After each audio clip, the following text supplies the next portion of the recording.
Three, two, one, correct. Ladies and gentlemen, boys and girls, you know that sound means it's time for another episode of A Beer and Review. So pour it high and let it gleam. This is the podcast, Sip and Dream. Stay for the fun, we've got more to do. Oh yeah, it's A Beer and Review. Welcome one, welcome all to a wonderful episode number 136 of A Beer and Review. I'm your host this week, Lane Good. And as always, I'm joined by a fellow beer brother, Luke Walker. Howdy. And potentially a key sighting. We will see. He's a little busy at the moment, but he might be coming in here hot a little bit later, which would be good to see. But this week, we are drinking Brain Bypass, a Hellas lager out of Brewville Brewing, and we watched Spiderman Brand New Day. Before we get into any of that, this beer is just ready to be drank. So I would like to start with our ceremonial swig. Cheers, Mr. Luke. Cheers, buddy.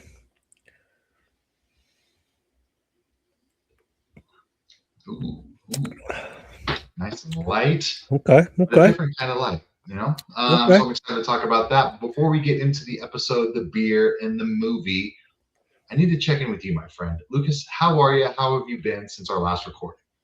Doing good, man. Doing good. You know, just it's the same old shit around here. Nothing ever changes. Kids are sick right now. We got a stomach bug ripping through the family, so we got puke all over.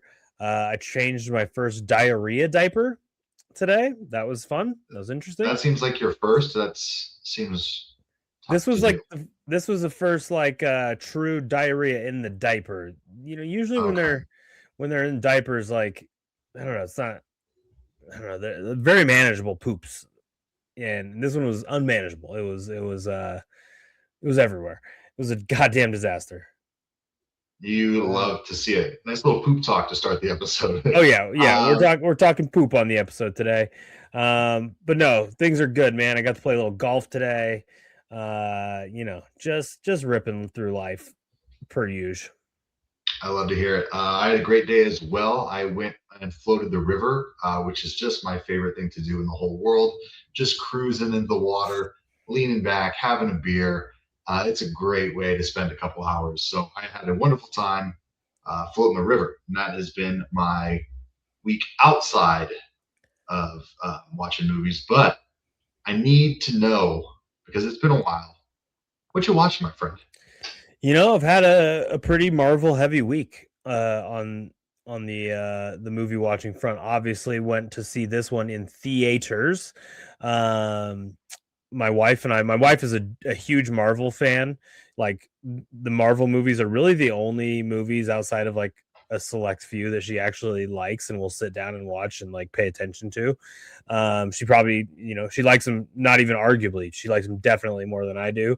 So we watched Thunderbolts earlier this week. That was one of the few that, you know, we've fallen a little bit behind on the newer ones since having kids, so we hadn't seen that one.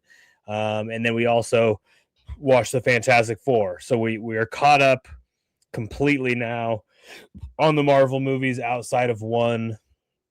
You know, and when I say the Marvel movies, I'm talking about like this version of the Marvel Cinematic Universe, right? The ones that are part of the like the phases and the sagas, right? The only one that we didn't watch, and we actually started it a while back, and just she was not really into it, so we kind of bailed on it, was the Wolverine versus Deadpool, or you know, whatever that one was. I could see that not in her style. It's just different. It's like the comedy is very different. It's very different than kind of the normal ones. So, but outside of that, we are now fully caught up on all the Marvel movies. And then I did also start another movie, but I'm not going to talk about that right now because I think that we may do it on the podcast soon, and we'll talk about it then. Wonderful. I have been going through my list of every movie that I want to watch that's come out since the years I've been alive. And I just finished up 1992 or 1993, which is, you know, not very far into it, but I am jumping all over the list. Two I watched. So the first was Unforgiven. Clint Eastwood directed, produced, starred in, And my God, what an awesome movie that is. Different time in life. At the very beginning, we introduce him to, they get introduced to Clint Eastwood and his kids, and he basically just leaves them alone for 2 weeks, and that's how the movie starts. It's like, all right, this is interesting, but it was an unbelievable trip. God, what's his name? The bad guy. He died recently. He was in. Why am I drawing a blank on his name? Anyways, the bad guy in Unforgiven is Gene Hackman is unbelievable. Yeah, it's a great role that he does. Then I also watched The Crying Game. I had no idea what it was about. It was a very interesting movie. I texted you guys as I was watching it because, again, I had no clue what I was watching going in. And so it starts where, a guy is a hostage and, they build a relationship with the hostagee, and then he ends up going and like falling in love with the guy's girlfriend. It's all kinds of this wild story. And then there's a big twist right after I texted you guys. So I'm not sure if you know what that movie's about, but if you don't, interesting, just diving in and watching it. Don't look anything up, and I'm curious what your thoughts would be. But those are both really good watches. Got them off the list, and I think we're on to 1993 or 1994. So it's been a good week movie watching for your boy. Nice, dude. Absolutely. Are you ready to talk Spider-Man Brand New Day? I'm as ready as I'll ever be. I love to hear it. As most people know, this is obviously the fourth Tom Holland Spider-Man. He had his trilogy. He's been in some of the Avengers, and now we see him really grown up as a Spider-Man character. I think for the first time, really in the entire time that we've been watching. I mean, even Tobey Maguire's and the Andrew Garfield's. This version feels like he's been Spider-Man for a long time, and he's a really mature character, and that obviously leads into his development, right? He is on his own. He doesn't have any friends because, as we know, he lost his memory, or no one knows that Peter Parker is Spider-Man. So he's in a really interesting spot. Luke, what did you think about just this version of the character, right? We haven't really seen this as far as I can think of. What do you think of where Tom Holland at least starts this movie? Yeah, I mean, it's a more, like you said, kind of mature version. He's kind of, elevated out of the high school age, right? He's now like in his early 20s, kind of an adult. The movie itself is a bit darker, right? We're dealing with more serious subject matter. We're dealing with like mental health and, graduating from adolescence to adulthood, right? All of that. So it has a very different feel to it as a whole compared to the other movies. But yeah, specifically just this Spider-Man, it's a much more mature, but also sad version of Spider-Man. Yeah, and it's not like Tobey Maguire said, where he puts his emo hair in front of his no, eyes. Yeah, he's not. New York. He's not emo sad. Right, which I'm not sure which one's better or worse. We can debate that all day long, but I don't know how Tom Holland would have pulled off the emo look. I don't think he could have done it quite like Tobey did. No, I don't think so either. I think we should start with Lane Love's first scenes. That kind of gives us an introduction to the character. But I think that's what the opening of this movie does, right? If you had forgotten what happened at the end of the last one, no one knows who he is. He's on his own. And then we have him, we get that for a while, right? It's kind of the talking over montage of scenes. We have a lot of the comic book covers that they recreated. Like there's the first one where he's carrying the guy. There's like one with Scorpion and all kinds of just famous rhinos, Spider-Man shots. Headbutting through like a brick wall. I think like Kingpin is holding him over like outside of a building or whatever kind of fire escape situation.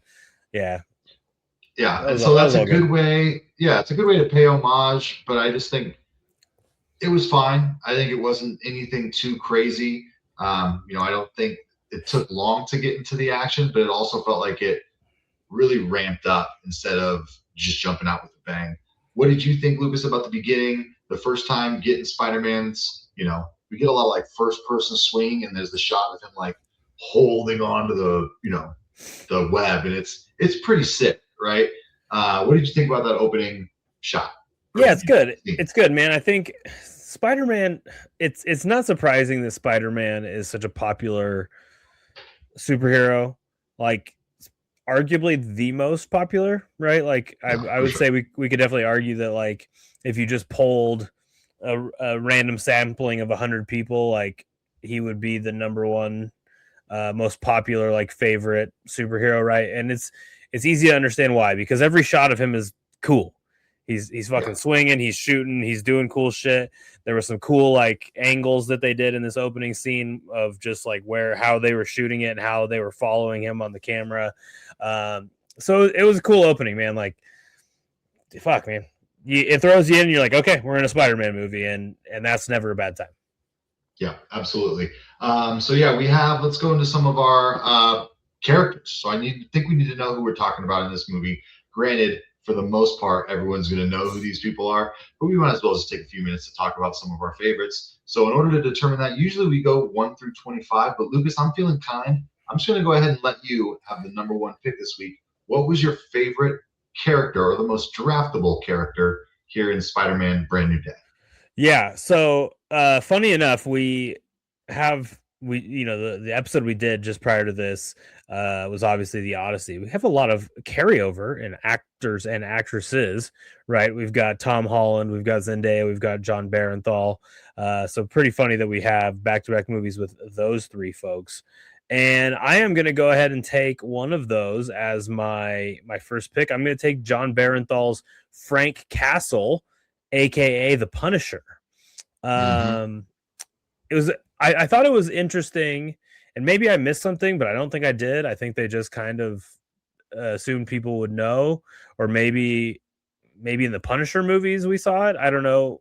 I never watched the Punisher movies, but we kind of just are introduced to Frank like during the first chase scene where he's just like showing up to fight the bad guys.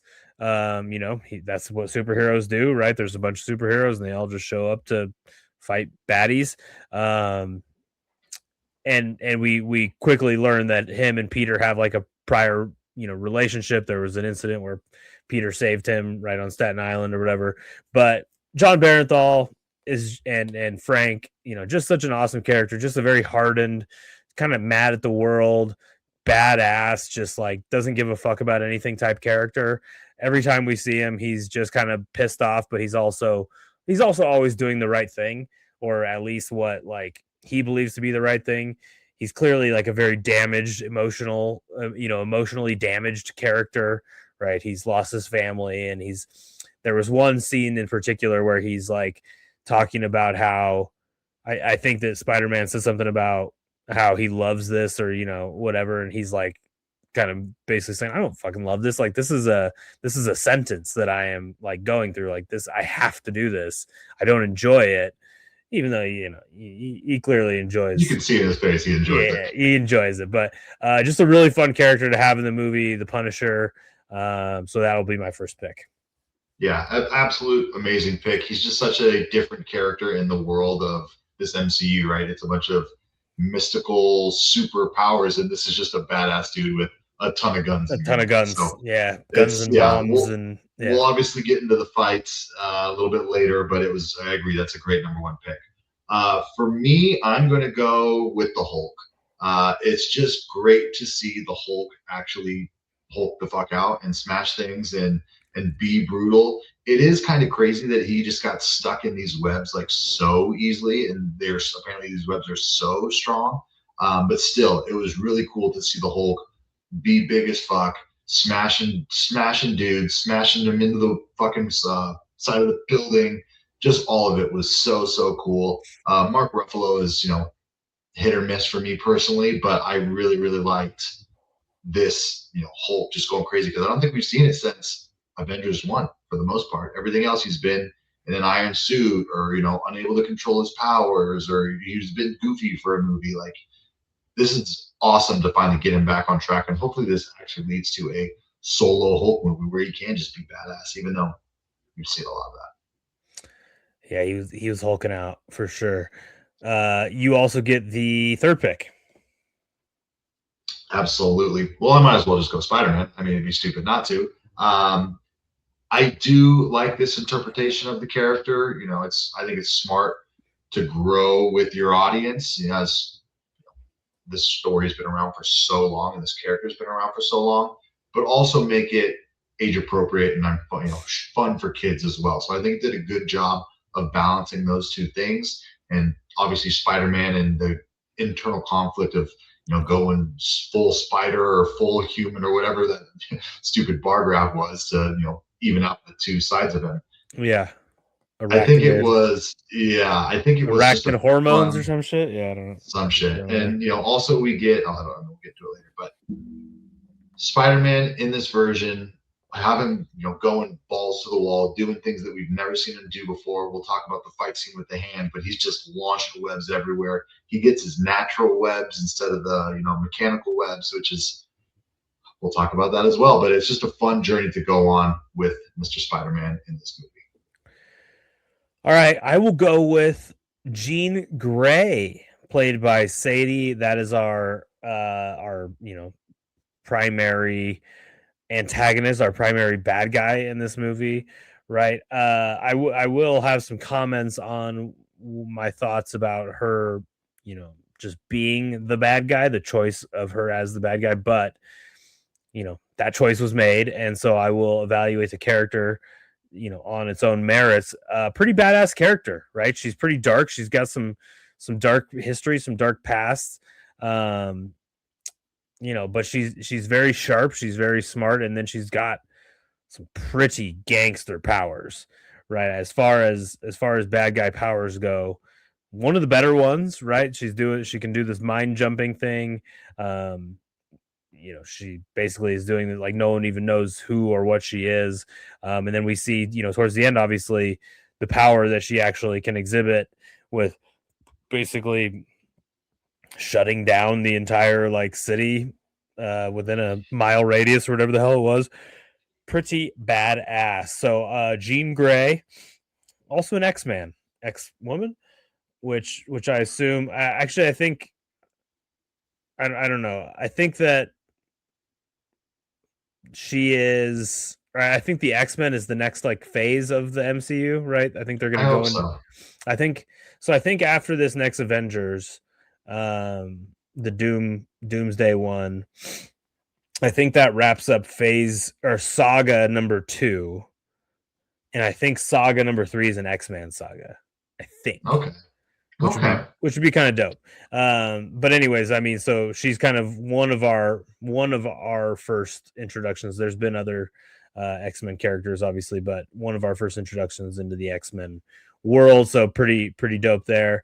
And then for my last character, I will take Florence Pugh's Yelena, who just also saw in the Thunderbolts that I mentioned I watched this week. She's just really funny. Just a really funny character, especially in this now because in the Thunderbolts at the end are declared as the new Avengers. So in this movie she comes in kind of all high and mighty, like I'm an Avenger now, and so I'm above you, and she's doing the small potatoes, teeny tiny potatoes, big potatoes thing, which was just really funny. Her office is like a bathhouse, which again, fucking hilarious. So every time she was on the screen, it was magical. So that is, I think, a worthy pick to be in at least the top 6 picks here. Great. I am going to finish it off. I think you have to go Zendaya as MJ. It's an interesting thing that they're doing, right? To make the love story just stop, for this strange reason. Like they don't hate each other. They didn't break up. They just like can't be together. And you would figure that in this movie they would fix that, or they would reconcile that. They'd overcome this and they'd be together again at the very end of the movie.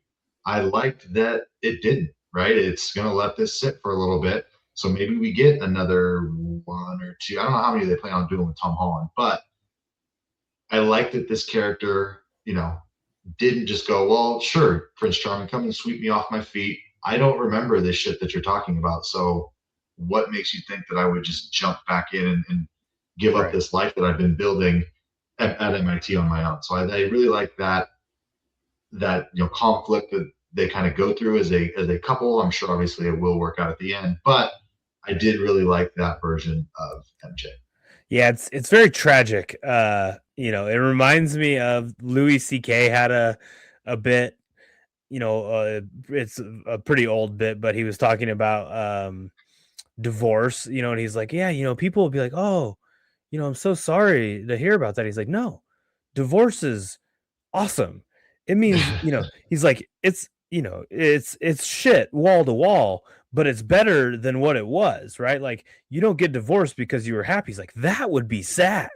It Yeah. would be really sad if two people were deeply in love and then they got divorced. That would be awful. Like, that was his bit. And so that's kind of what this is, right? Is it's like two people who truly did genuinely love each other, and they can't be together because of a reason that is, obviously many forces working against their love, right? But so it is very tragic that they aren't together and that they can't be together.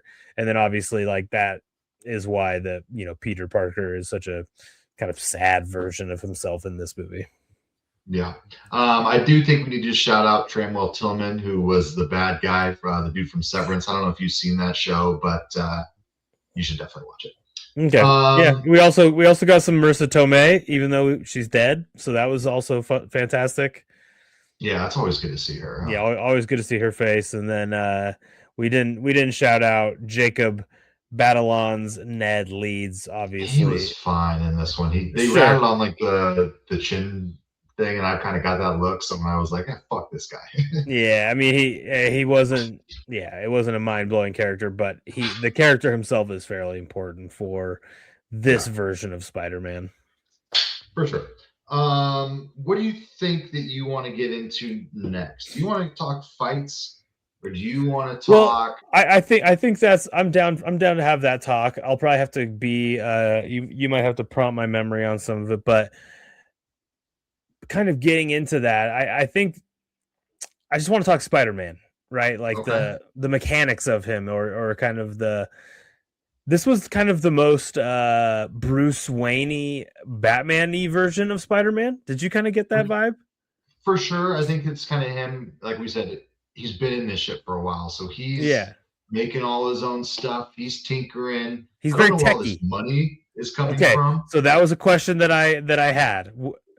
So let's just jump there since we're there. How does Spider-Man make money? How does Peter Parker pay his rent? And here's the thing that's frustrating about it is because this dude is making world-class technology. He could find a way to, side hustle his way into. He could be stealing money very easily, right? Yeah, that's not what I was thinking. I was thinking selling some cool shit. Well, you could do that, sure, but very easily come up with some kind of. I mean, the movie's 2.5 hours long. I don't think we've mentioned that. You can throw me a line that says, "Oh, I started selling, literally inhabited inhibitors or anything." In 45 seconds, we could have covered how he's paying his bills.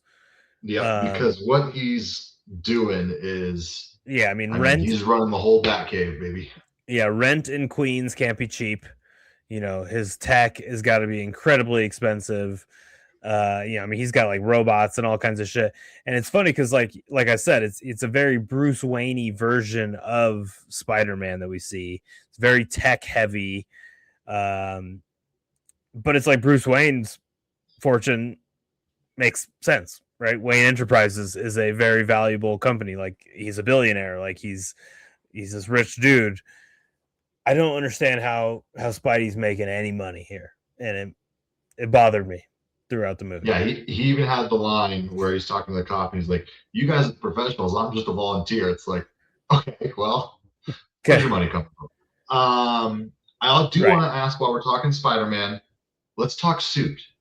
What did you think about this Spider-Man suit, right? Because when I think of this version of Spider-Man, call me crazy, but I think of the one, like the space suit when he's in Avengers, right? Like the all metal, like blue, and it's got a little gold spider. It's like super badass. And this, like, it's all kind of wrinkled, and you can like see his ears at one, like through a lot of it. It's like it just feels not. I mean, the logo and the design is cool, but I just don't think it looked as good and as smooth and as pimp as some of the previous versions that we've seen, even from Tom Holland. Yeah, so I pulled up just the thing here quickly. So we have like the Infinity War Endgame and No Way Home version, which had like you said, kind of the gold, like shiny, and he also had like the claw things coming out of his back. There was that Yeah, that was version. cool. That Uh-huh. was pretty gangster. Um, in No Way Home, yeah, the gold, kind of the sleek one. This one was, I don't know, the Far From Home one, which was like it had a like black, it was like black and red and a very small spider in the middle. Oh, that's right. It would like launch out. That one's sick. Yeah, That Yeah, that one's okay. I He's like had that one. a bunch of versions. The Civil War and Homecoming one was kind of trash. No Way Home one was kind of trash. I would say this one is like middle of the road at best. It did kind of seem a little cheap. One thing that I will say though is that he doesn't have Tony Stark's bankrolling his suits anymore. Mm-hmm. Right? So from a practical standpoint, when we're talking about where he gets his money and all that, and we're like in previous versions of Spider-Man and like the Spider-Man that we've known throughout the MCU saga was mostly bankrolled by Tony Stark and his money and his tech. So it does make a little bit of sense for him to have backtracked on the suit, um, given Game. that given that he's doing it himself. But I mean, yeah, it's like, so I've got whichever fucking No Way Home, I guess. Whatever the one before this movie was, I've got it on in the background. That suit is sick as fuck. He just like, I mean, shit, he just was wearing it and then it just evaporated. He's in normal clothes. Like, so his suit game stepped back for sure. Yeah, I think so. And it was noticeable and Yeah. it hurt my soul. Yeah. Um, Why are we going backwards in suit? yeah, Yeah. Just make that shit I, doper. Because all his other tech is pretty sick. He's yeah, got for sick stuff sure. going on. Yeah. Yep. Okay. Is there anything else we want to hit on just Spider-Man? I mean, I think we should talk about it a little bit before we get into the financials. How packed was your theater? We were in one of the small theaters. We were, in the nice reclining seats, 8 seats or 10 seats Oh wow. per row, 6 total or 8 total rows or whatever it was. But I think that I think just about every seat was full. Yeah, I think But just that was the Thursday night at like 5:30, so literally opening night, like middle of the day. So makes sense. yeah. I just think that, like you mentioned, this character speaks to people. I don't know what it is. This over others. Do you think it's just the choreography, the usual childlike humor, Tom Holland? Like, what do you think it is about this character? And I mean, obviously, reception is really good for this.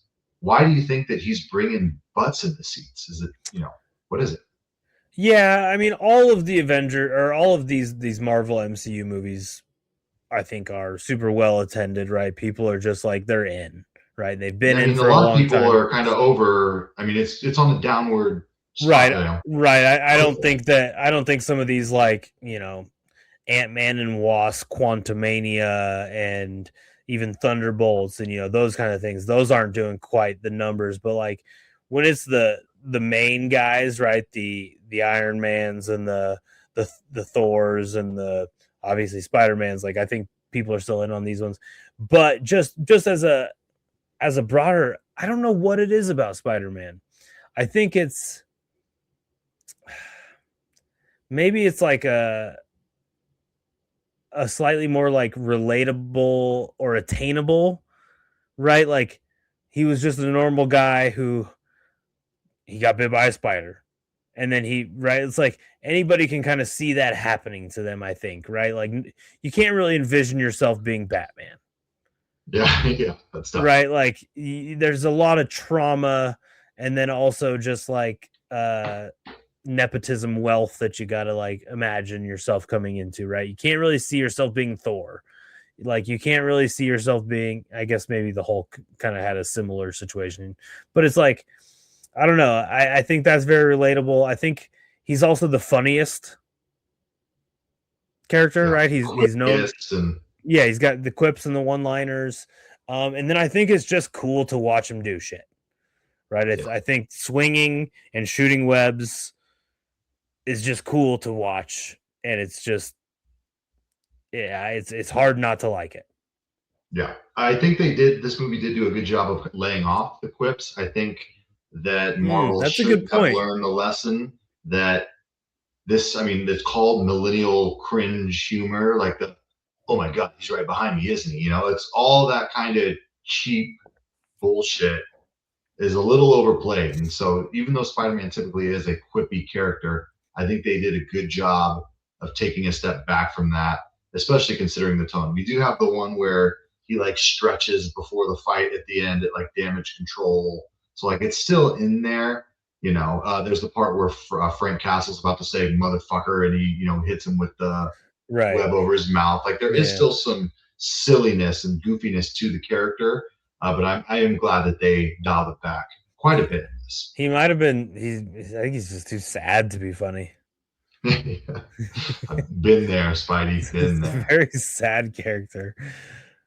Do you want to talk fights? I'm ready to talk fights. I mean, Yeah, I think let's that let's get into it.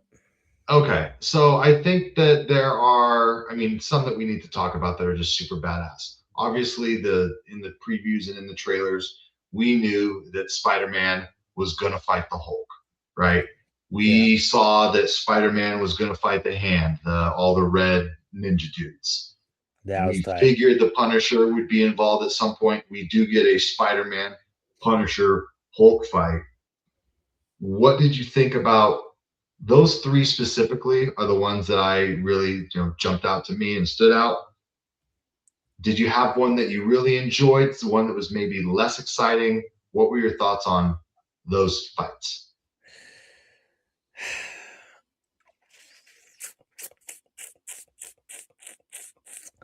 Man, we didn't did we just didn't really have that many. I I don't mean, think, right? Because I he's doing a actually, lot of like criminals and street level stuff. He's webbing those kind of people up, and I mean, we have the tank scene at the beginning. I think the tank scene at the beginning might have been my favorite one. I thought it was pretty Well, then you are badass. stupid. What I mean, what else? What else was better than the opening? I mean, there's the scene where he fights the Hand and all the red ninjas, and there's the part where Yeah, that was cool. they're all literally running, crouching tiger, hidden dragon across the jail cells. They're Yeah, like no, running off each that other's one was backs definitely and shit. cool. The problem with that one was that it was 2 hours and 15 minutes into the movie. and it was just like too predictable. Where it's like, okay, he's getting his ass kicked. Oh, but then he's gonna go He's gonna arachnid unload. power, and Yeah, then he's gonna unload. It was that one to me was very just predictable, and but it was dope. It was dope. it was dope. I liked how the Hand people were doing the crouching tiger, hidden dragon thing. I guess I'm not super familiar with the Hand as an organization. How many of Well, you them just are there? infinity. I think that's part of their There's an thing is they're infinity of always them coming at you. I because do there. recommend. I thought there was 5 of them, and then all of a sudden there's like 45 of them. I'm like, where are they coming from? Yeah, usually in the old school movies, you would see them all like run into one room and it's like surround the good guy. Like you Yeah. said, they kind of just jump in and appear in the background. But I did really like that fight. The first time I saw him was in like Daredevil season 1 back when I was a little bit more dedicated to this stuff. But Okay. they're really involved in the New York underground, crime syndicate, if you will. I Yeah. think the next one. Go ahead. You guys. No, that was a good one. I think the Hulk one is definitely up there. That one's probably the best. The problem with the Hulk one for me was that like it's 2 good guys fighting each other. Or But that's what three makes good it. guys if you include the Punisher, even though the Punisher then gets his mind taken. So that makes it cool, but it also was just it was like sad. It was sad to watch. It was like, "Oh, you guys are on the same team." It doesn't. That's what's fun about these movies, and especially the comics. this is basically at this point in the MCU, it's what I didn't necessarily do it because my father would not have approved. But if you had action figures of these characters, it's basically just smashing them into them. Oh, now I'm going to grab the Hulk and Spider-Man, and now they're going to fight. Now Wolverine and Deadpool, now they're going to fight. And it's Yeah. they come up with a reason that makes sense for them to get into these altercations. But that's what happens in the comics. That's kind of what kids did playing this stuff and imagining this stuff. And I like seeing these superhumans or what superheroes go up against each other and kind of see who wins. Obviously, we know Spider-Man is going to win because it's his movie, but it's still fun to see them go at each other. And like there was the scene where, or at the very beginning, the Hulk like smashes him a couple times in the ground, and then Peter Parker climbs up on his back and is hiding on his Yeah. back for a second. The Hulk can't find him. That stuff is all cool and what makes the movie fun for me. Yeah. Yeah, I I'm all did right like. with Oh, go that. ahead. Are we counting like as a fight scene uh the Jean Grey like brain bomb thing that she unleashes? Yeah, I think we can go ahead and count that. It's kind of a cluster of everything coming together Yeah, at the end. because that was pretty cool. I was into Yeah, that. yeah. Like you said, I think it's a good. I mean, like you said, this is one of the most powerful characters in the whole Marvel history. So to see her unleash this, and as she's kind of learning what her powers are, like you said, it's like, oh shit, this character is capable of doing a lot, and we're just starting this journey. Yeah, I will say though, I think just like as a whole, and this is just kind of off the top of my brain, I felt that the fight scenes in this movie were lacking pretty hard as compared to just most Marvel movies and specifically the other Tom Holland Spider-Man movies. Like, I don't know, man, the one where he's fighting Mysterio, like there was a lot of crazy cool shit happening in that, right? And Yeah, in this one, it was like it was or more ground level. yeah, and it was more psychological warfare than it was like physical warfare because like he's not really fighting Jean Grey, No, right? And so like it would have been a very cool. I don't know. It just seems like there could have been a very cool scene where Jean Grey is jumping from like all these different people and he's fighting them off individually, one at a time, like or whatever. Which we sort of got right with the Hulk scene, right? She's gets in the Hulk's brain and then he has to fight him off and then gets in the Punisher. But like I don't know, it just was lacking a little bit for me I on like on the I don't know the full badassery scale because probably the most badass fight scene we get is the one against the Hand. I think you're right in that. Like that's the yeah, dopest one we see. yeah. I did really like. There's obviously the Spider-Man, Punisher, and Hulk fight, where Punisher's laying on the ground and Hulk's going to go smash him, and then Spider-Man like yanks him under, and then the Punisher's shooting up like ah. I love. I did enjoy how he was just shooting the Hulk so much like he thought that was going to do anything and just Right, and then really was, hits him with some grenades, and yeah. I loved all of it. I thought it was really really fun. Again, I like seeing these characters smack into each other more so than the choreography on this one. Then it's just fun to see. Yeah. Yeah. I'm Uh, right. Yeah, I'm all right with that. It's just to me I don't know. This to me this movie was less about the fighting and the action than it was the emotional toll that Spider-Man's choices, the death of May, the having to have his memory or his friend's memory erased and the life he's had to live and the sacrifices he's had to make to be Spider-Man. That's what this movie was to me more than awesome fight scenes. that's fair. But I think the fight scenes are what gets the meat in the seats. True. So with this darker, heavier tone, right? I don't think that you can keep that up for another movie, right? It needs to go back to being more fun. But how do you think we get there with like the MJ and the Ned? Because they're heavily involved. I think at the very end, Ned, they do the handshake, right? So Ned Right. kind of starting to remember. That was the But opening for, the next movie. mm-hmm. Uh okay, hold on. So quick side question, because I think you're kind of leading into essentially the question of what is next for this version of Spider-Man, right? Yep. Did you stick around? Did you end up sticking around for the post-credit scene? I told you not to.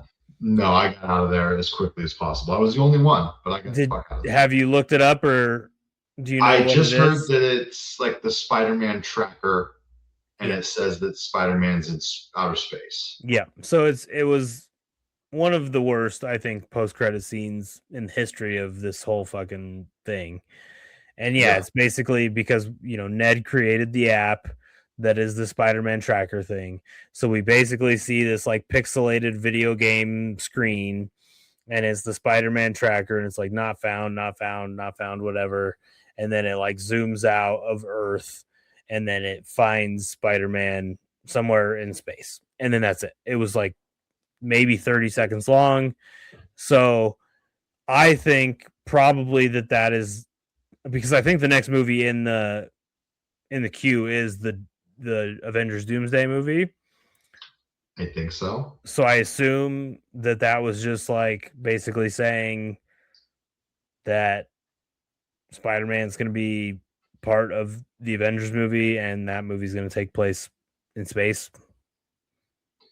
Yeah, I mean, I think everyone's going to be in this Avengers Doomsday, and Yeah. I think that Spider-Man being in space could have been really cool. But guess what? Spider-Man was in space like the last couple movies that we saw Yeah. him, right? Like that is this He's is been doing nothing that. new.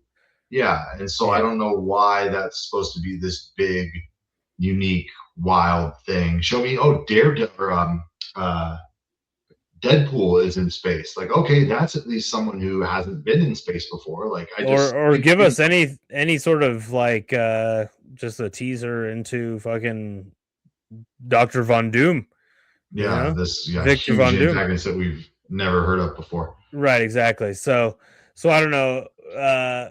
So I guess that's the next time we'll see Spider-Man. Obviously, I doubt we'll get any closure on the MJ and him reconnecting with Ned thing, but it did kind of open the door for another Spider-Man movie. But like I said, from my understanding or what I've kind of seen, it seems like the next saga is going to be more focused on the X-Men. So I don't know if there will be another Spider-Man movie. For my money, Anytime man, soon. you know, for my money, I'm good. I'm good on Tom Holland Spider-Man. Well, I think that that's a great kind of segue. We should talk about it. This is the most an actor has played Spider-Man. We've had, well, I guess Tobey Maguire has now done it 4 times if you include Yeah, the but his last own movie. movies, like Yeah, he had three, right? He had a cameo in another one that doesn't count. yeah. And then Andrew Garfield had 2, Tom Holland 4, obviously Tobey Maguire 3. You said you're good, but do you still enjoy Tom Holland as Spider-Man? How does he rank in your Spider-Man, order? What are your thoughts on him? And can he do it much longer? Well, also I think if we're counting Tobey Maguire being in a Tom Holland movie as a Spider-Man movie, you also have to count every every Avengers movie that Tom Holland. He's So been so, we've so he's seen a been lot of them. he's been in a lot of movies as Spider-Man. I think he's awesome, man. I think he's been a really awesome Spider-Man. He kind of fits perfectly as like the energy, right? He's got a very youthful look. He's the kind of person who he can play a younger character than he actually is, right? Like he's I did hear believable. a I did hear a quote that he said for the Odyssey. He's like, I think this is the last chance that I'll get to play a boy. Like I think that he's kind of aging out of that For sure. younger, youthful Which look. which and I don't know that we had this discussion in the Odyssey podcast, but I had this discussion with my brother-in-law on some of kind of the like very meta casting choices in the Odyssey. And one thing I heard on a different podcast about the casting of Tom Holland as Telemachus was that, like, you know, especially by virtue of him being Peter Parker, is that he is viewed as like a teenager, right? And Mhm. like, can he break out of this role of playing basically a child? Can he grow into a man actor, right? Can he start being the leading man in movies where he is a man? And that's kind of like what Telemachus was in that movie, right? Is like he was a child who like nobody viewed him as an adult and respected him as like a man and who could become king. It's kind of a side note, but yeah, no, I think though the point is valid for Tom Holland to continue being Spider-Man. Like, dude, eventually he's gonna be too old. You can't be Spider-Man forever if Spider-Man is an eternal teenager. You know, at a certain point, you're not gonna look like you're It's like 18 or James 20 Bond. years old. Eventually, you gotta hang it up, right? Right, which is funny too, Um, because Tom Holland has been rumored or speculated as the next Bond, which I think would be a no thanks. disaster personally. Yeah. Um, so So yeah, how do you I rank don't know. Tom? So do you rank Tom Holland as your number one? Are we, we're the old fucks. We I like think our Tobey Maguire. I love me some Tobey Maguire, but I objectively have to say Tom Holland is my one. Spider-Man, Toby 2, Garfield 3, I guess. I only kind of barely watched those movies. I strongly recommend going back and checking them out because Andrew, I watched them when I was house sitting for your parents, I think last year or a couple years ago. I went through and watched both the Amazing Spider-Man 1 and 2, and he is so good. He does a really good job of being that goofy, fun, quippy Spider-Man. I think that he got a lot of hate when those movies came out because the movies weren't necessarily so good. But him as Spider-Man, I think, was awesome. I think Tom Holland, unfortunately, is my number two. I hate to say it because we obviously grew up with the Tobey Maguires, but I think you're right that Tom Holland does a good job of playing the young, fun, high school, dorky. He just does a really good job. I Unfortunately, think if go ahead. Spider-Man 3 had never been made. Yep, that's a whole different story, right? I Yeah. think of the emo and the dancing, and Yeah. Cuz there's cuz just one, him like one banging and on the 2 bell, and 1 and 2 are so good.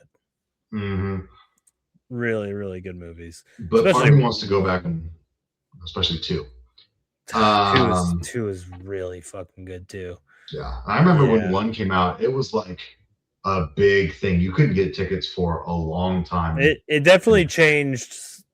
I think it was obviously the initial like change for what superhero movies could be.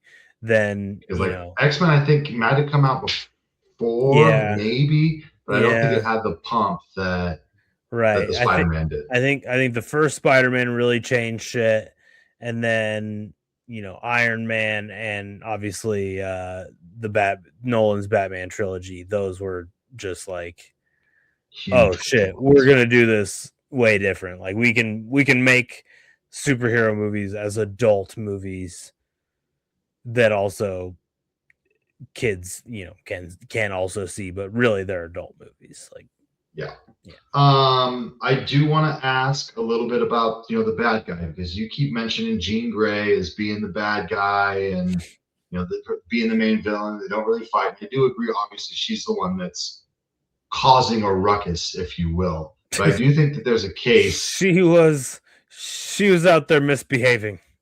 Yeah, yeah. Tisk tisk.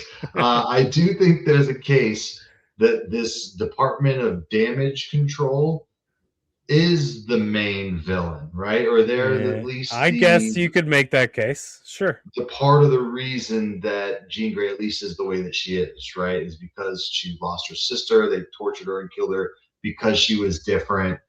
I loved, as I mentioned, that character Tillman. I don't remember exactly what his name is, but the guy from Severance. Mhm. He's just such a stoic. He looks really nice. He can act really nice and kind, but he has ill intentions throughout his whole body. But he just does a good job of covering it. What do you kind of think about this shade and another shady organization? Because we've got the Damage Control, we've got the Time Variance Authority, we've got the Agents of Shield. For me, I think this is a newer one. What did you think about them kind of manipulating behind the scenes here? Yeah, I think it was a little too obvious that our guy was the bad guy, right? Lauren turned to me pretty early on in the movie, like in a scene where she's like, "It's so obvious he's the bad guy." I was like, "Yeah, this is pretty obvious." Um, and yeah, like the whole idea of like an organization being the bad guy, I think works in a lot of these Marvel movies, but I think in the Spider-Man movies where we have such established bad guys, I don't like it. I'd rather see the established bad guys. We haven't seen that many of them, right? It's like, I There's mean, been no Doc Ock, well, no, right? well, So who we had in the well, first one? no, We had Vulture, in this one, yes, we had Vulture, we Mysterio. had Mysterio. I am watching this one. Doc Ock's was in the last one, along with like I don't even Oh, know well, that's the old who. Doc Ock. I mean, I guess technically they're No, in no, the no, yeah.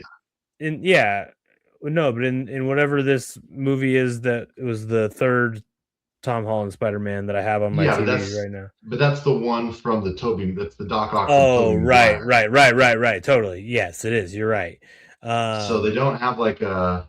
but it's I like, mean, they have a modern version, but we have all these bad guys. I mean, like, Rhino and um uh what's his name? Kingpin, and so it's like, I mean, shit, I'm thinking of the animated, the Across the Spideyverse animated movies. It's like they've got the Spot Prowler. and Prowler, and like they've got all these bad guys. There's so many like established Spider-Man bad guys, Sandman and whatever. Like we've got all these different guys Venom.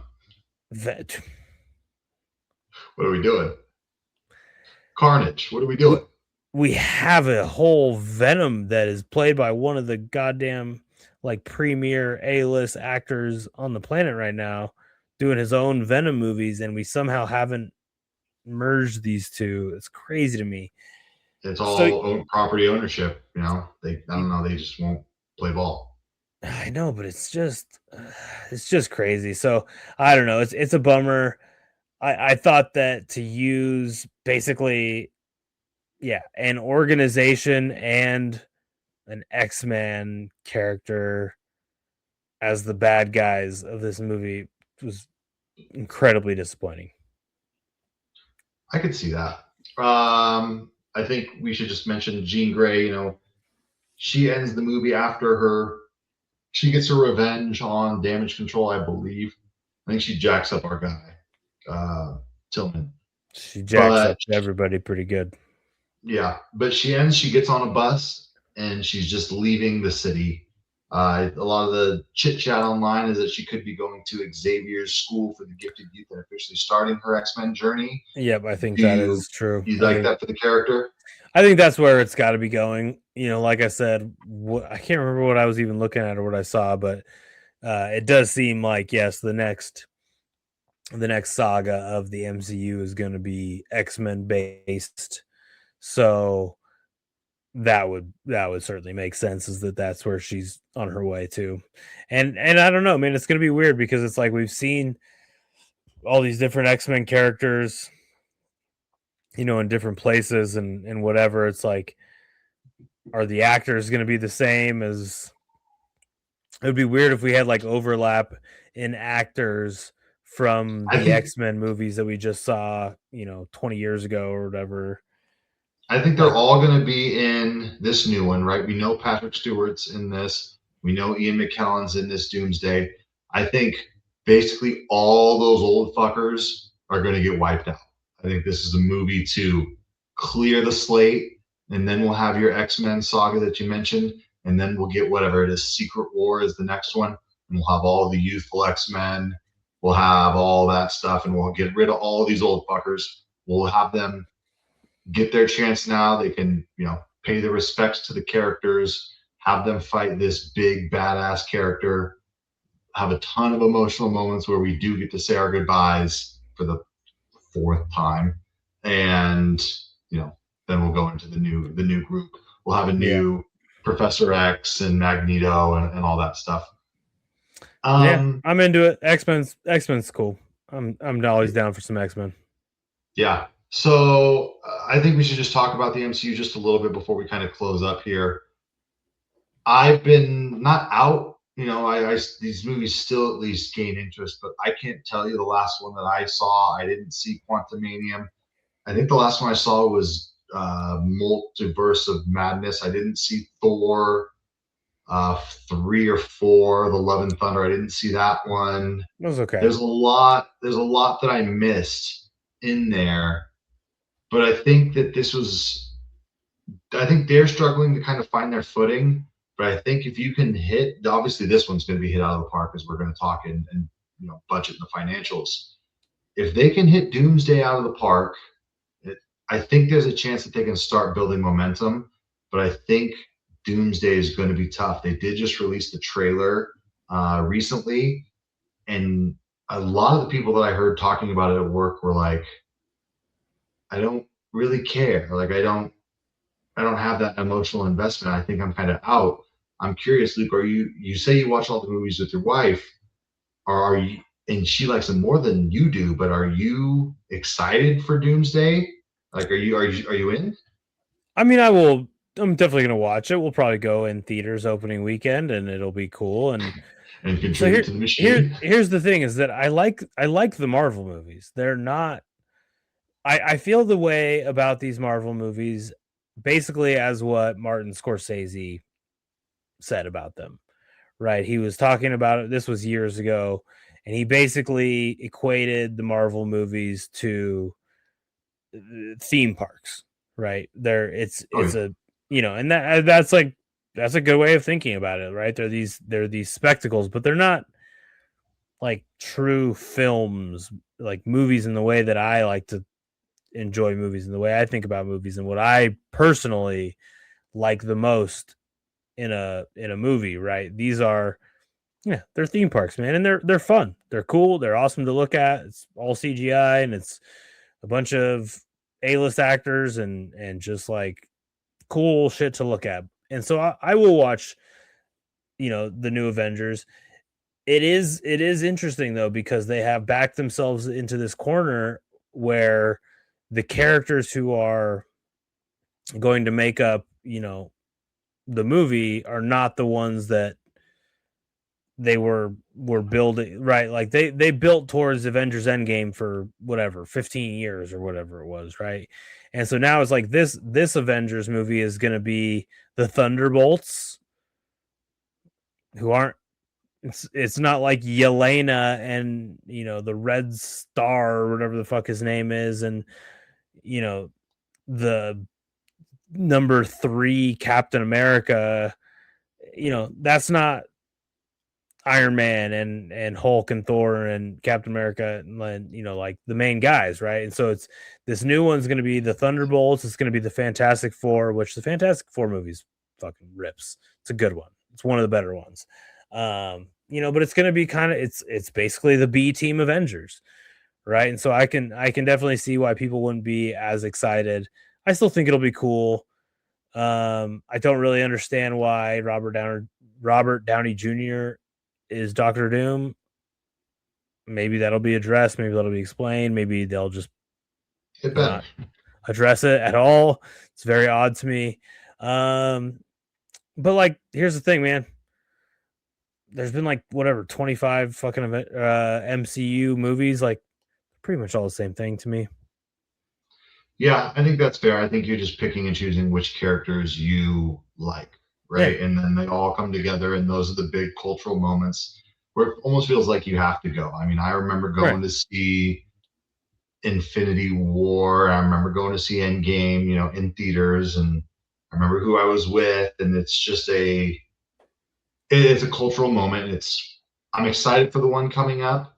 I just remember there was this, scene when they first announced it where they just have all the actors' chairs, so it's like everybody's gonna be in Yeah. this motherfucker, and sure, let's go in and just have a good time and see what happens. I think they have to address the Tony Stark, Doctor Doom thing, but I'm in. It would have been Um, cool. Like, I don't know. In retrospect, if they had done 10 less of these movies, that would have made all of them way cooler. yeah, Right? Like but we could have done without maybe one of the Thors, we could have done without one of the Ant-Mans, we could have done without, remove a couple of these, make it more scarce, and all of it is better, right? Scarcity, I I think think. once they got into the TV series, I think that's when they really started shooting themselves in the foot. Oh, yeah, that also made it tough because we watched most of those too, right? We watched the Lokis and we watched the The WandaVision or Wanda, whatever. yeah, Yeah, like we pretty much watched all those too, and it's like, man, oh man, like this is a lot of superhero shit, yeah, and all of this is and basically the same thing mhm, over and over and over again. There's not a lot of soul to it. exactly. And so I think once you pump the brakes and put out good movies that the people care about certain characters, Yeah, hit those and you'll be fine. and I will say it's like Thunderbolts, pretty good, Yeah, and also they had Guardians of the fantastic. Galaxy, which like no one knew who Guardians of those the were. Galaxy 3, Huge hit. Yeah, the newest one, very emotional, really hmm, tugged on some heartstrings. There was some good shit there. Fantastic Four, I think, is awesome. It's a really good one, man. It has some themes and it tugs on some heartstrings that makes you think. This movie, this Spider-Man, makes you think. Like the last 4 or 5 really have had some like kind of emotional depth to them, which I think is what's keeping this whole thing alive, is that it's not exactly rinse and repeat. There's some actual, like, it makes you feel things, and I think that's good. well, before we end here, I just want to completely switch tracks. Probably bad podcasting, but Peter Parker invents this inhibitor, right? That you can put on superheroes and it limits their powers. Do you think that will show up again? Because that's a huge scientific breakthrough in this MCU. If you can just stick this thing on someone and their powers are lessened. Do you think that we see that again in the future at all, or do you think that was just for this movie? My guess would be no. Okay. I think that's a very specific Peter Parker Spider-Man type of a thing that really was here to explore this issue that Peter Parker was experiencing with the, This like, balance within himself. arachnid thing. Yeah, yeah, that'd be my guess. But All right. I guess we Cool. could see it. Yeah. We'll come back to this maybe after we watch Doomsday, and I'll get to prove you wrong. But before we do any of that, we need to talk about the financials. Luke, I also have a fun financial fact for you, but I cannot wait for the money man to make the dollars make sense. Luke, hit me with it.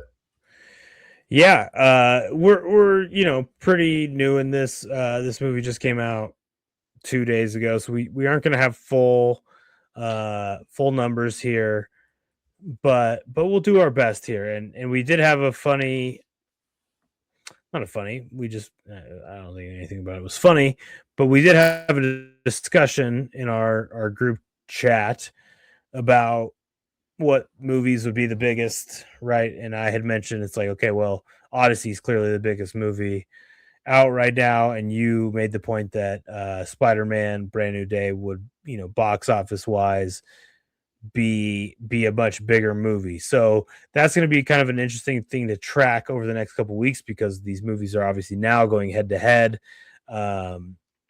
Odyssey is probably going to dominate all of the IMAX screens, This And one thing that's movie, interesting is IMAX costs more, so I'm just that has to go towards those numbers, which is a smart way to make a movie for Christopher Nolan.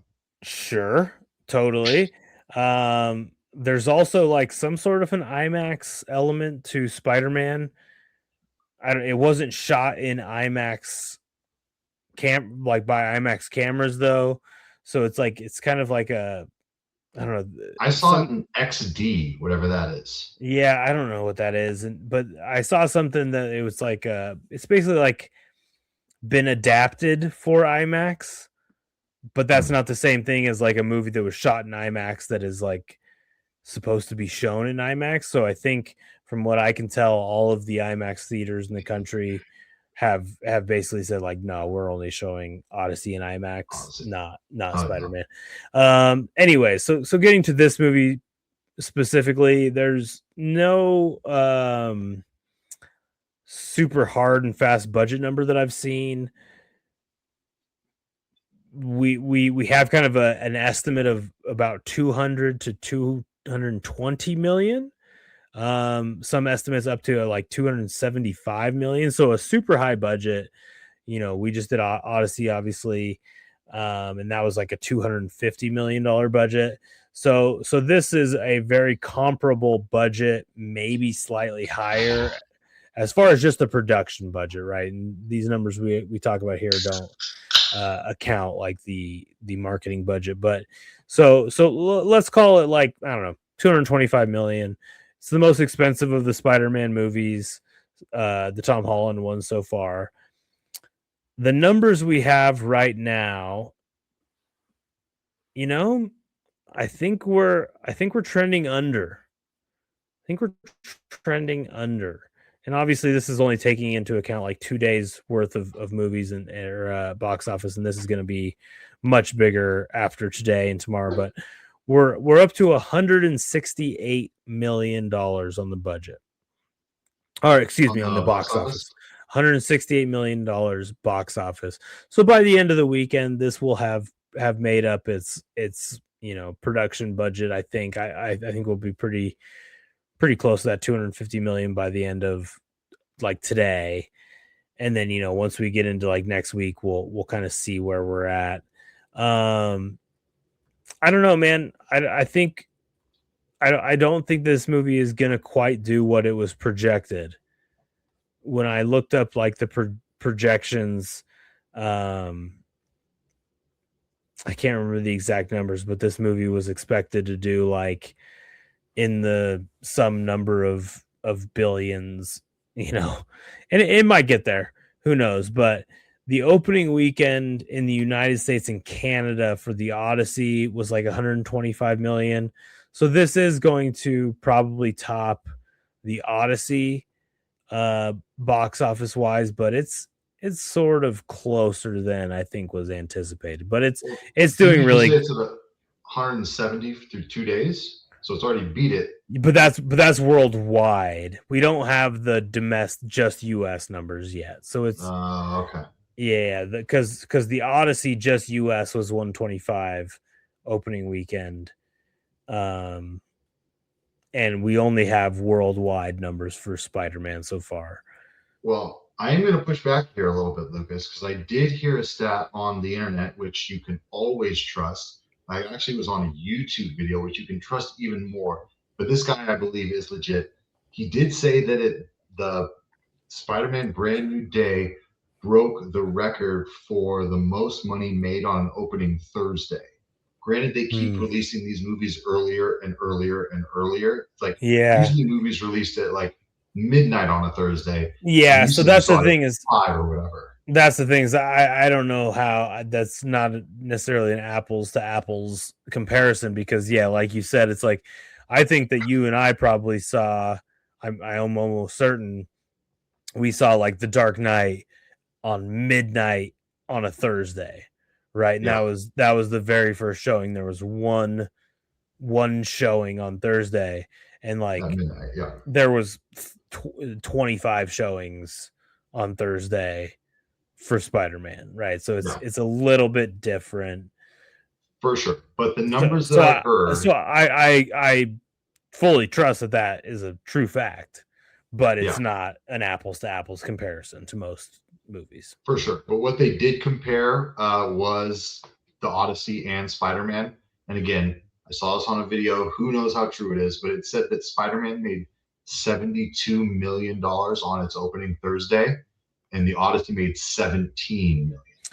Yeah, again, though, also these are not apples to apples movies, right? The audience for the Odyssey is a much different audience than Spider-Man.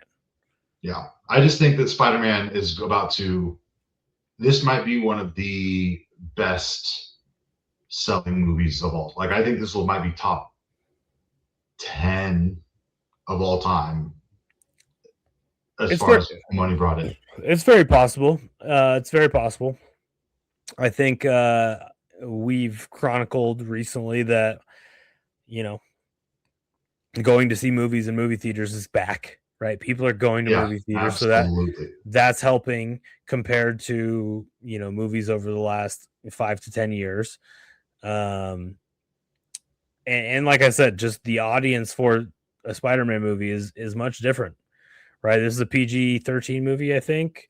Yeah, But those fucking crush. but I think that kids that like young, as young as like 7 or 8 are probably going to see this movie up to like people of whatever age, right? So it's like, whereas it's not a lot of 14-year-olds going to see the Odyssey in For sure. theaters, right? Like it's a very an adult movie versus this is a very broad spanning demographic.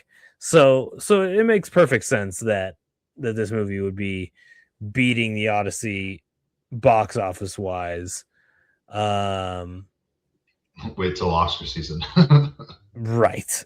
That's what I'm saying. And I think as far as the indelible legacy of these movies, the Odyssey is going to live forever. Whereas this movie, at the end of the day, is just another Marvel movie.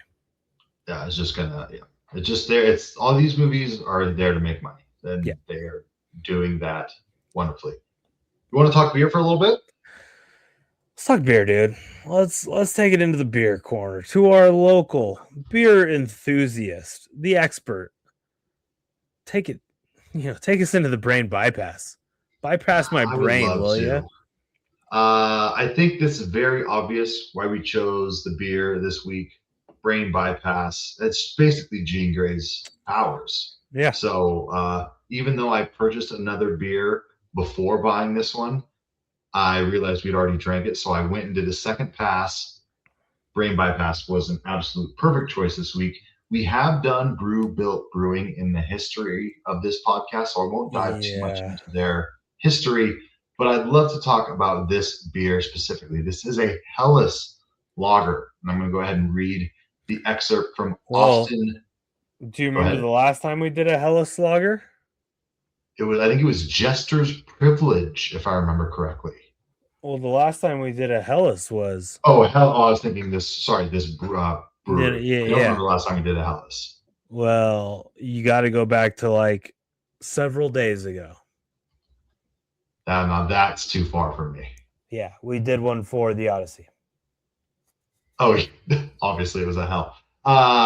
We did Jester's Privilege for Is This Thing On, which is just a beautiful, beautiful connection to the beer in the movie. But I do want to read from Austin Kahn, the head brewer at Brewbuilt. Brain bypass.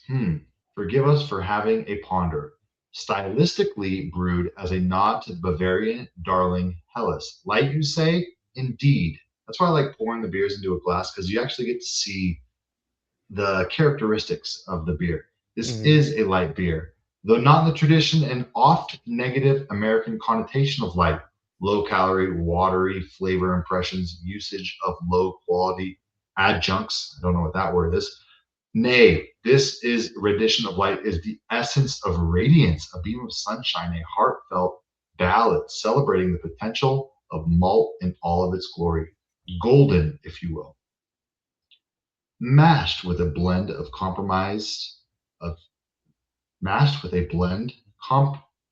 comprised, that's the word. There you go. Sacramento He got it. He got it, ladies and gentlemen. Malted Pilsner and complemented by Feldblum continental malt. A touch of Munich malt enhances the quality of both previously mentioned while contributing further depth of character. As tradition, the balance of hop bitterness is kept in check, providing a supporting role. We like that in our movies and beers, supporting roles. Restrained use of our preferred German grown hop varietals contribute a delicate, noble, aromatic profile. Jesus Christ, this guy really likes writing about his beers. I think I'm good on reading that. It's fun. It's a nice little light beer. It's got some There you flavor go. to it. Brew Built Brewing was founded in 2021. They really wanted to focus on approachable beers from the ingredients in the area, which again is out of the Sacramento Valley. Barley, wheat, and oat support local craft-minded producers like Admiral Maltings. Reduce the carbon footprint of our production and make damn tasty beer that maintains freshness better than beer made from commodity malts. So thank you for Admiral Maltings. In December 2023, we opened our tap room and restaurant Brew Built Brew House in, you'll love this, downtown Nevada City. So right in our backyard. Brew House shares the brewing devotion to European craft quality and local ingredients, served up by friendly faces in a relaxed atmosphere. We also have the sunniest patio in town. I don't know if that's something that you would want to put on your website as a marketing tactic because I like shade in my patios. Awards. I did like this. The Brain Bypass Hellas, the beer that we are drinking right now, has won 3 awards. In 2023, it won the California State Gold Medal. 2024, it won the Bronze Medal. And in the 2025 California State Fair, it won the Gold Medal. All right. So I'd really like to see them get out of the California State Fair and into some real competitions. But that, ladies and gentlemen, boys and girls, is the Beer Corner, is the Brain Bypass. Lucas, I would like to say cheers to you, my friend. I'm going to have a swig, and I'm going to ask you for your review of the Brain Bypass Hellas Lager. Cheers. Yeah. I will say I do enjoy on the can on the label here says that it's from Grass Valley, California, comma Earth. I like that. Hell yeah. It's pretty solid. It's a pretty solid beer here. It's pretty light. It's not obviously like a Coors Light type of light. Like it's heavier than that, but it's it's nothing too crazy. It's not kicking you in the fucking face. I like that the cans are pints. I always appreciate that. It's got a really good flavor. This is a beer that, if I was getting after it, I could see drinking a few of these. I'm gonna give it just a solid 8. This is a real solid beer. I love to hear that. I did not mention that this is coming in at 5.2% ABV, so above that normal, what we in America consider light lagers. I really, really enjoyed this as well, Lucas. I think that you are spot on. The first sip I had, it was I was like, I don't know if I'm going to enjoy this. But as I continued to go, once I got the taste in the gullet, as they say, I thoroughly enjoyed drinking this beer. I'm going to go a step higher than you because I have had a few more. So I'm going to go ahead and say a 9. I like these light beers that have some actual flavor. I think, as they mentioned, Americans think light beer and they think of beers that are less taste but more filling. More taste, less filling. That's the marketing slogan. But I really, really like these beers that can come in lighter but have good flavor profiles to them. So I really, really enjoyed the Brain Bypass out of Brew Built Brewing. Yep. You nailed it. And now, ladies and gentlemen, boys and girls, we need to play America's favorite game. Lucas Walker, are you ready to play America's favorite game, Rotten Guesses? I stay ready so I don't have to get ready. Look at you. I am the host this week. I'd like to go first because I think that the floor and ceiling for this are very similar. I think now this is an unprecedented move. Unprecedented. Yeah, I think I'm playing the gentleman's game, and I think that you weren't supposed to host this, so I'll allow it. Otherwise, I don't know that I'd allow this. What, letting you go first? Oh, I thought you said you were gonna go first. No, no, no. I'm letting you Oh, go okay, first. okay, okay, okay, As okay. much as I would like to, because I think that these numbers are going to be rather predictable. So, Lucas, Okay, I'm okay. curious what you are going to guess on Rotten Guesses. I want you to guess the closest to the critics' score on Rotten Tomatoes and the closest to the audience score on Rotten Tomatoes. Hit me with it. Yeah. You know, this is a little bit tough, right? Because we have seen some real wacky numbers from Rotten Tomatoes of late. As a collective podcast, I think we've been way off on some movies where we just thought these movies were pretty meh, and the scores come out like insane. You know, we have to almost question what's going on over there towards Rotten Tomatoes. But nonetheless, this is tough. I think we've got a fairly high floor, right? So let's go with our critic score, our tomato meter. We're gonna come in at an 83. I think the Okay. critics I think the critics might have a little bit more critical, thoughts on this movie. But the popcorn meter, the people, the folks, much higher. We're gonna come in at a 91. Lucas, I think you are low. I think you're slow on both. I was originally going to say just 93 for both. And I think if I do that, I'm going to win for sure. But I'll play the game a little bit here. I think the critics will be a 93. I can see the audience being a 95. So I'm going to go Oh, ahead and say 90. Dude, the movies that we see these days, you mentioned it, yeah. everything is high. There's You're right. never a bad movie, You're right. You're right. even when the movie's not great. Because I think how Rotten Tomatoes does it, and I have no clue, but I think it's like how many, like what percentage of these reviews are positive. Yeah. And Well, I like, I think that it's out of either like a 4 or a 5 star, right? And they average it out of that. So it's like if everything's a 3 and a 4 star, then they average that somewhere in that range. Your instincts were right. You're right. I was low. hell yeah. The critics came in, the tomato meter at a 90. Oh, that's so high. Yeah, it is high. You said 93, so you were closer than my what did I say, 83? That was bad. 80, yeah. Yeah, yeah, that I should have at least been a floor of an 85, but I don't know. Just to me, like this movie, you know, we bring up like movies that we've seen that are what we'd consider to be like masterpiece classics, come in at like 80s from the critics, and so it's like, what are we doing here? So we got a 90 from the tomato meter, the popcorn meter, the people, a 98, which is just Jesus Christ. kind of preposterous. I Yeah, mean, that, a 98, you're basically saying it was a nearly perfect movie, and it's just simply not a yeah, perfect not movie. even close. Yeah, but you're the I, winner. I'm You're hoping. the winner of both pretty comfortably. Thank you. I really think that the reviews right now for the people are all the.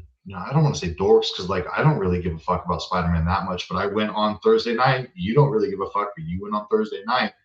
But I think the people who are reviewing this early into the lifespan of this movie are the mega Are ultra big dorks fans, right? who love the It'll Spider-Man, come down. and that should come down by a lot.